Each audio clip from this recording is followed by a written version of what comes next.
一吨金子有多重？有多少磅2200磅。你能拿多少？我们也拿不完。这几个男人抢了1吨黄金，就在前一天，兄弟阿和刚刚死去，整个澳门黑帮都在追杀他们。兄弟4人来到分岔路口，靠抛硬币决定走哪条路，一路放逐的他们，直到把车子开到没油，在荒漠上只能徒步而行。遇到岔路，依旧抛硬币决定方向。精疲力尽的几人遇到一处湖泊，冲过去酣畅淋漓的洗脸。当抬头时，发现命运眷顾了他们，前面的观音山就是1吨黄金的必经之路，他们竟然误打误撞的来到了这里。1吨有多少斤的？100多斤吧。不止吧？不止这么少吧？我想有1万多斤吧？没有那么多哪有这么多啊？笨蛋！几人来到山坡上等待押运车的出现，对方荷枪实弹，全副武装，就凭他们4把手枪，简直就是送死。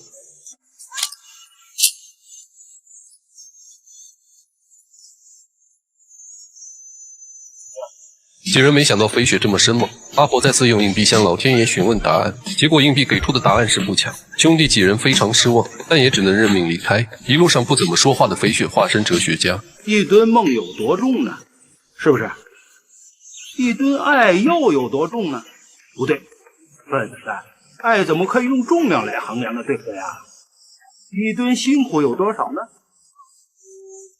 ？1吨辛苦，你说重不重？几人还在开着1吨重的玩笑，忽然山那边传来几声枪响，原来还有别人在打1吨黄金的主意。双方激烈交战，安保人员几乎全部阵亡，只剩齐哥一人苦苦支撑。他手持8倍镜的 98K， 一枪一个，枪法最好的乌鸦，拿着望远镜观察齐哥，情不自禁赞赏起来。关键时刻还用镜子反光，干扰劫匪的视线，救了齐哥一命。眼看齐哥寡不敌众，兄弟4人上演了一出螳螂捕蝉，黄雀在后。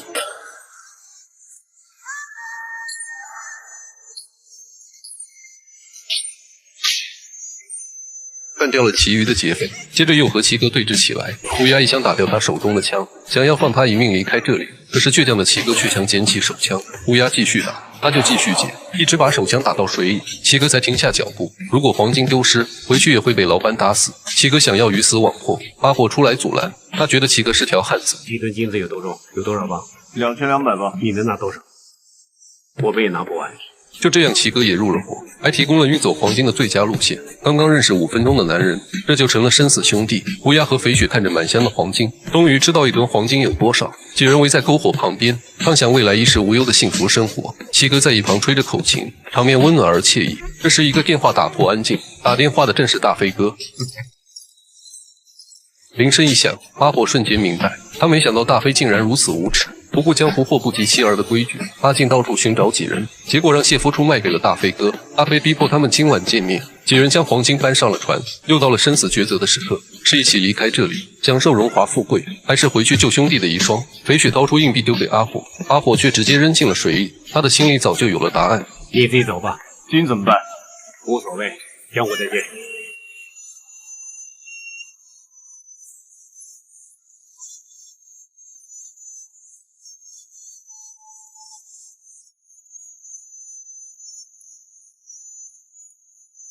船等到天亮才会开。几人来到谢夫的酒店，他们明知道危机四伏，却依旧洒脱地拿起酒开喝，完全将生死置之度外，还开起了大飞的玩笑。你们猜他们有没有100多人埋伏在这儿？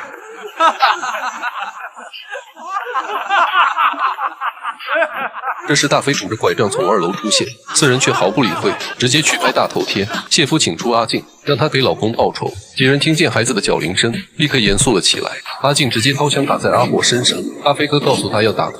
这时孩子的哭声响起，连开5枪的阿静终于放下了心中的仇恨，把枪丢到一边。阿泰拿出金闪闪的金砖，企图将双方的恩怨一笔勾销。大飞见钱眼开，你能走，你能走，你能走，你也能走，孩子也能走，你不能走。阿泰亲自把阿静送出去，还偷偷把车钥匙交给他，随后一把关上了房门。他们不会抛下任何一人。激烈的枪战再次打响。